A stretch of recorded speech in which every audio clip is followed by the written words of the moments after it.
سمجھ گئے میں انشاءاللہ آپ کو ابھی آپ کا حل بتا دیتا ہوں۔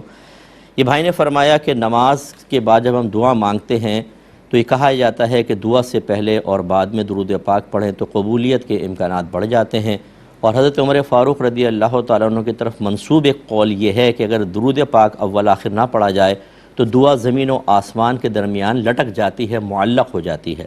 تو اس لیے بہتر ہے کہ آپ دعا مانگنے لگیں تو پہلے درود پاک پہلے اور بعد میں پڑھیں۔ اب یہ کہتے ہیں کون سا پڑھیں، کیا درود ابراہیمی یا کوئی سا بھی؟ دیکھیں کوئی سا بھی پڑھ سکتے ہیں آپ۔ درود کا مطلب کیا ہوتا ہے؟ نبی کریم صلی اللہ علیہ وسلم کے لیے رحمت کی دعا کرنا، اور سلام کا مطلب ہوتا ہے آپ کے لیے سلامتی کی دعا کرنا، اس کو کہتے ہیں درود و سلام۔ جیسے صلی اللہ علیہ وآلہ وسلم، اس کا مطلب ہے کہ اے اللہ تعالیٰ ہمارے نبی کریم صلی اللہ علیہ وسلم اور آپ کی آل پر رحمت اور سلامتی نازل فرما۔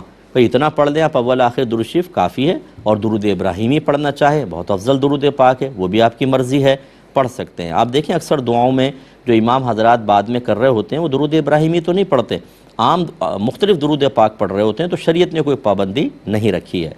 یہ بزرگ نے فرمایا کہ میں دل کا مریض ہوں، جب سردیوں میں وضو کرتا ہوں تو اس کا ایفیکٹ میں اپنے دل پر محسوس کرتا ہوں، اور بعض اوقات تو نماز توڑ دیتا ہوں سردی میں، تو کیا حکم شرع ہوگا؟ دیکھیں جب آپ کو پانی کے استعمال سے ایسا ہو رہا ہے تو حکم شرع یہ ہے کہ آپ تیمم کریں گے، جو میں نے ابھی کچھ دیر پہلے ہی بیان کیا۔ آپ کے کوئی بھی قریبی ایسے ہوں ان کو یوٹیوب سے ذرا کہیے گا کہ یہ پروگرام ڈلے گا نا، آج رات میں ڈل جائے گا انشاءاللہ، وہ پیچھے سے دیکھ لیجئے گا۔ میں نے ابھی ایک اپنی محترم خاتون کو یہ عرض کیا تھا کہ پتھر اپنے پاس رکھ لیں اور اس سے تیمم کر لیا کریں جب تک کہ موسم آپ کی طبیعت کے موافق نہیں ہو جاتا۔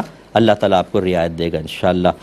یہ کہتے ہیں کہ معاذ اللہ اگر کوئی یوں کہے کہ اگر اسلام حق نہ ہوتا نا تب بھی میں اسلام ہی کو حق مانتا، ایسا کہنا کیسا ہے؟ بالکل غلط ہے، معاذ اللہ ثم معاذ اللہ۔ پہلی بات تو یہ کہ اسلام کے ناحق ہونے میں تو کوئی مسئلہ ہی نہیں ہے۔